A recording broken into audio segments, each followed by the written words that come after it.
Judas. Y este no fue Judas el que vendió al Señor.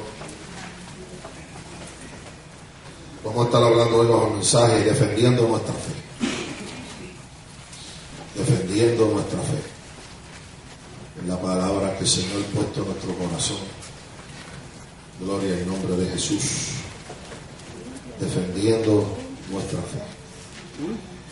Es un solo capítulo que tiene esa epístola. Vaya conmigo al verso 4. Y dice así la palabra: porque algunos hombres han entrado encubiertamente, los que desde antes habían sido destinados para esta condenación, hombres impíos que convierten en libertinaje la gracia de nuestro Dios y niegan a Dios, el único soberano, que a nuestro Señor Jesucristo. Señor, te damos gracias esta mañana y te rogamos, Dios, que tú te sigas glorificando y que a través de esta tu palabra, Señor, tú alimentes nuestra fe, concientices nuestro espíritu, tú te glorifiques, Dios mío, de una manera especial en las vidas, Señor, y tú nos alertes, tú, Señor, agudices el discernimiento de espíritu que tú nos has dado, Señor, como protección para nuestras almas, como protección para nuestra iglesia. En el nombre de Jesús de Nazaret, rogamos, Dios mío, que en esta mañana tú salves, tú libertes, tú bendigas y tú sanes el cuerpo. Si hubiese alguien quebrantado, en el nombre de Jesús ahora mismo, la unción tuya que está aquí, sana ahora mismo y toca el corazón. Por Cristo Jesús. Amén. Amén. Puede tomar su asiento. Gloria a Dios. La fe es algo muy importante. La Biblia dice: sin fe es imposible agradar a Dios. Bendito Jesús. La fe es vital en la vida del cristiano. La Biblia dice que el justo por su fe vivirá.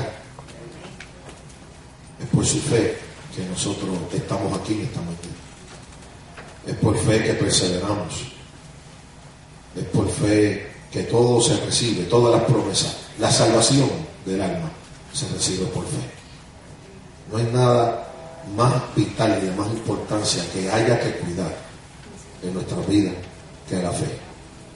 Y por cuanto es algo tan valioso y algo tan imprescindible, es lo más atacado. Nosotros, cuando somos tentados para que neguemos nuestra fe. En sí, el propósito fundamental de una tentación es que neguemos nuestra fe, porque fallamos a nuestra fidelidad, fallamos al creerle a Dios que Él nos puede sostener y nos puede librar en medio de la lucha, en medio de la prueba, en medio de la tentación. Es el fundamental propósito de una tentación. Fíjese que aún las pruebas llegan y están ligadas a la fe. Dice que la prueba de nuestra fe produce paciencia. La fe es vital y es lo más atacado. Y la fe también es atacada de una manera muy sutil, muy solapada a través de lo que escuchamos. Porque la Biblia dice que la fe viene por el oír la palabra. Y cuando la palabra de Dios se distorsiona, cuando la palabra de Dios pierde sintonía divina y empieza a sintonizarse más con el comezón de oír del hombre, la fe se afecta. Y es uno de los ataques más sutiles y más terribles que tiene el cristiano. Es una de las cosas en las cuales tenemos que combatir contra eso. Es tanto así que el Espíritu Santo inspiró a un hermano del Señor, un medio hermano de las Judas, a escribir esta carta. Una carta muy corta, pero con gran contenido. Una carta que habla primordialmente en su tema de la defensa que se debe tener ante la fe, de la defensa que se debe tener para sostener la fe, y cómo identificar las características de los que en aquel entonces, pero fíjese hasta donde trasciende esto, atacan la fe encubiertamente, solapadamente, con doctrina, con enseñanza, con movimiento, con etcétera, con experiencia, cosas que muchas veces captan nuestra atención, captan nuestro oído, captan nuestros ojos, crean y levantan algún tipo de emoción, pero en nada edifican la fe. En nada edifican la fe. Y vamos a hablar un poco acerca de esto en esta hermosa mañana. El Señor dio esta palabra a mi corazón de madrugada. Es una palabra fresca. Alabado sea el Señor. Le dije que llegamos tarde ayer. Gloria al nombre de Jesús. Pero yo no pude ir a la cama hasta que yo pudiera oír de Dios la palabra que Él tenía para nosotros en este día. Y no fue hasta que el Señor habló esta madrugada. Yo apenas he dormido, pero siento el poder y la fuerza de Dios para predicar esta palabra en el nombre de Jesús de Nazaret. Y le doy la gloria en nombre de Jesucristo. ¿Sabe, hermano? Todavía Dios habla. Y todavía Dios habla de una manera clara. Y la manera más clara de Dios hablarnos es a través de su palabra. Porque es la profecía más clara, es la manera más clara de nosotros poder entender a Dios. Dice aquí la Biblia, lo que leímos, que algunos hombres, han entrado encubiertamente. Y quiero que veamos ese verso por un momento. Dice entrada, significa que estaban fuera. Entrada. Se han ido, en buen puertorriqueño, colando, infiltrando. Estas cosas que atacan la fe se infiltran, no entran de golpe, no entran con el propósito de asustarnos, porque saben estas personas y el espíritu que los manipula, que de ser así, gloria al nombre de Jesús, de ser así, aleluya, el hombre pondría un pare, pondría una barrera y dejaría de escuchar eso. Esto es algo que se infiltra poco a poco. Es algo que va poco a poco. No sé qué está pasando, pero si es el diablo que está enojado, voy a predicar sin micrófono. A su nombre, va a tener un problema porque voy a caminar por toda la iglesia para que me oigan. Así que mejor que dejen la luz quieta. En el nombre de Jesús los reprendemos. Alabado sea Dios. No sea así. Gloria al nombre de Jesucristo. Porque no quieren que esto se predique, hermano. Gloria al nombre del Señor Jesucristo. Y ellos han entrado encubiertamente. Pero esto, usted dirá, ¿y por qué esto pasa? ¿Cómo tiene que ocurrir? Porque ya Dios tenía eso destinado. Mire, para que el hombre y la mujer de Dios puedan mantener su fe, esa fe tiene que ser probada. Y Dios sabe eso. Y para que eso ocurra, ya Dios tenía un plan donde sabe que hombres iban a tratar de distorsionar, de tergiversar la fe para atacar a los que realmente han confiado y han creído en el Señor. La Biblia dice que estos hombres habían sido destinados para esta condenación. Y eso es una palabra fuerte lo que dice ahí. Eso es un texto bien fuerte. Dice que ellos habían sido destinados desde antes para esta condenación.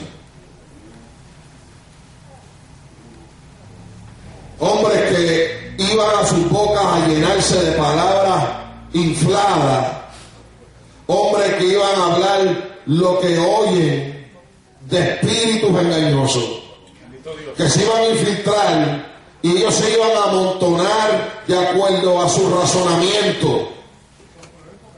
Iban a empezar a hablar esto, iban a empezar a hacer un consenso entre otros, al cual esa palabra le empieza a hacer sentido analítico. Escuche esto, lógico, pero se aleja del principio bíblico. Santo Dios. Se aleja poco a poco de las promesas de la palabra. Y ellos encubiertamente hacen eso. Poco a poco, poco a poco, poco a poco. Y ellos ya están destinados para estar en condenación. Eso dice la Biblia. No se enoje porque diga eso ahí. No toda gloria a Jesucristo. En otras palabras, va a pasar. En otras palabras, es trabajo de todos nosotros defendernos de eso. Porque lo que la Biblia nos está diciendo es, ese ataque a tu fe va a ocurrir. No hay tal cosa como que a mí no me va a pasar. A mí no me va a atacar por esa área. Esto no es conmigo, esto es con otro.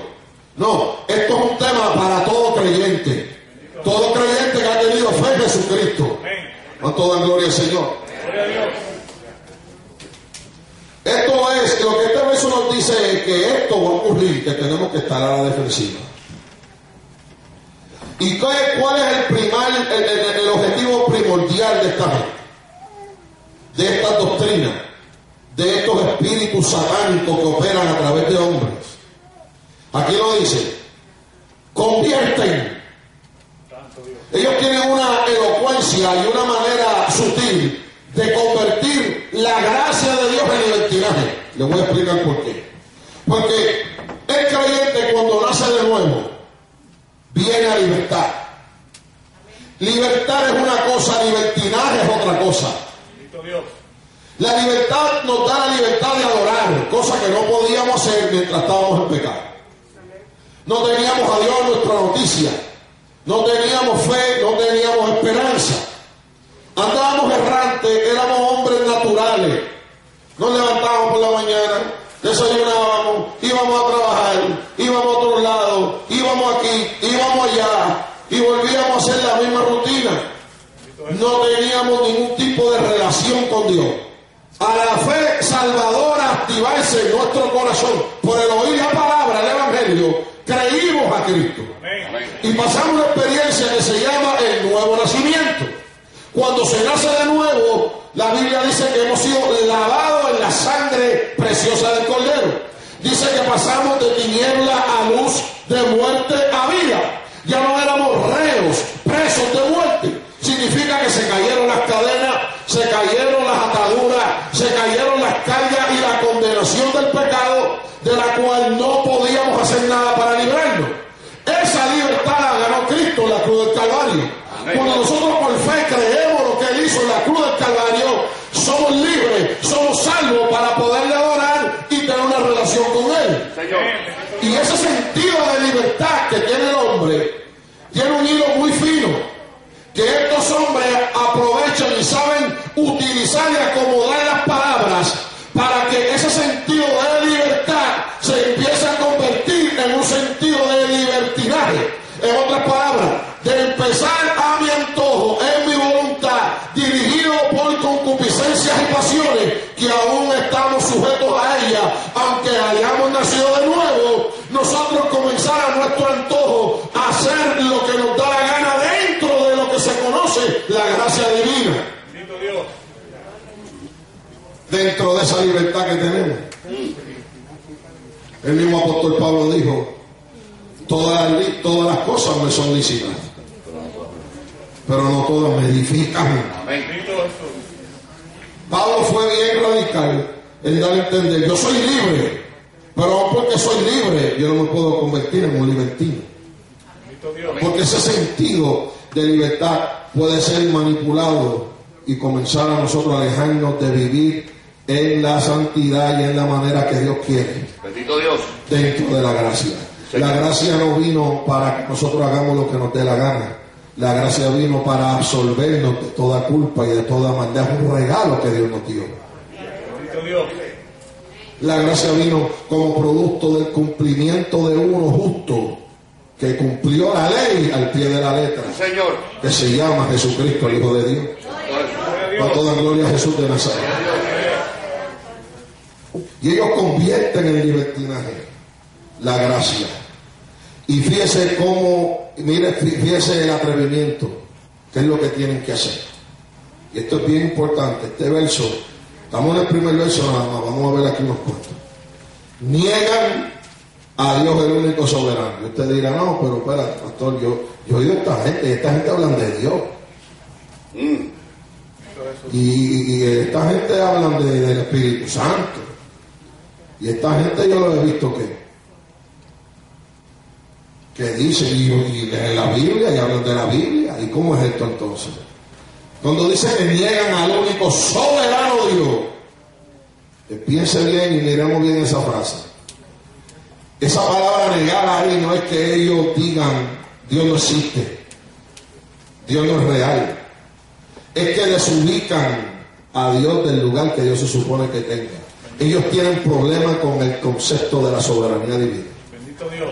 Porque cuando tú entiendes la soberanía divina, lo primero que nosotros entendemos es que Dios está en control de todo soberanamente.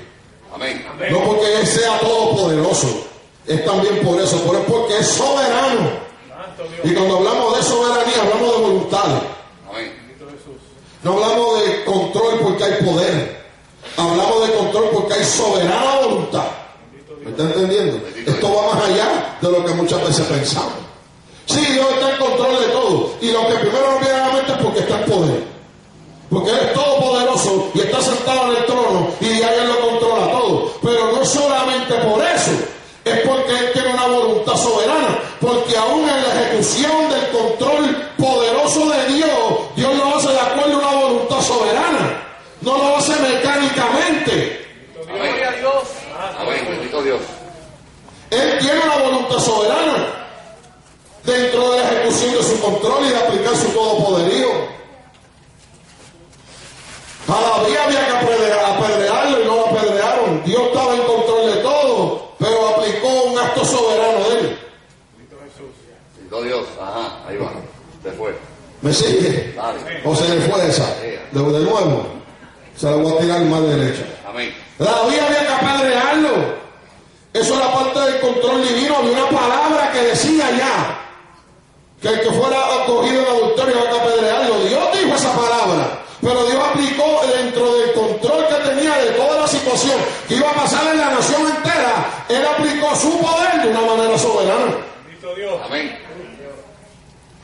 Por eso ese caso a veces no se puede entender bien. La ley decía, y la ley vino de la boca de Dios. Pero ¿y por qué David no? Dios perdió el control porque él era un nene lindo. Eso es lo que dice la mente humana. Esa es nuestra lógica. Es porque dentro de la ejecutoria de su todopoderío y su palabra se cumplió, porque su pecado salió a la luz y pagó las consecuencias de su pecado. Pero en la ejecutoria del control, Dios, para siguiendo teniendo el control, puso un elemento de su soberana voluntad en tratar ese asunto. Bendito Dios. Como ha hecho en muchas de nuestras vidas. Señor. Porque nosotros vemos ese caso bien remoto, pero yo le quiero decir, yo no sé cuántos aquí alguna vez han hecho algo que por la Biblia se supone que nos pasará algo y Dios ha tenido misericordia. ¿Cuántas veces nos hemos metido en problemas y Dios nos ha sacado el problema teniendo el control de todo, aplicando unos principios de su soberana voluntad? Estos hombres tienen problemas con eso. Entonces desubican a Dios. En vez de dejar a Dios donde está, que Él es el único Dios soberano, empiezan a poner al hombre como el centro de todas las cosas. Y entonces se empieza a conferir el poder de la soberanía en el poder de la lengua del hombre, sujeta no a una soberanía, sino un libre albedrío. Santo Jesús. Y libre albedrío y soberanía son dos cosas diferentes. Señor. No sé si la gente en el nombre de Jesús. Lo voy a repetir. Soberanía y libre albedrío son dos cosas diferentes. El libre albedrío se tiene a consecuencia de un acto de una voluntad soberana de Dios que lo quiso dar. El libre albedrío es producto de la soberanía de Dios, no es la soberanía de Dios. Amén. Pero el libre albedrío, como tiene libertad de decisión, cruza el lindero que Dios le establece el libre albedrío del hombre, porque el libre albedrío tiene un límite, para los que no lo saben, ¿oyó? Ahí está.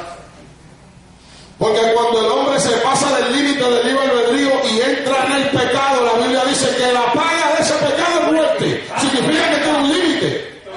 Hacer lo que nos da la gana siempre nos trae consecuencias fatales. Significa que hay un límite. Señor. ¿Sí o no? Mi alma alaba a Dios. Bendito Dios. ¿Sigo o paro? Dale, dale, dale.